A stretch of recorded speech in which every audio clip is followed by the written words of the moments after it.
দেখতে পাচ্ছ আমাদের কাছে এঁচড় ধরেছে। এটা এঁচড়ও বলে, কাঁঠাল বি বলে। এটা 12 মাস ধরে, কোনো সময় খালি থাকে না। দেখতেই পাচ্ছ অনেক জায়গাতে লাগানো হয়েছে এই গাছগুলো, প্রায় সব গাছে এসে গেছে।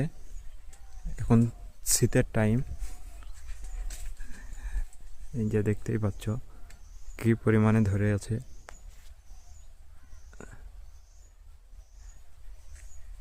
এইদিকে লাগিয়েছি, কিন্তু এদিকে এখন ছোট গাছ, এই দিকটা বড় গাছ।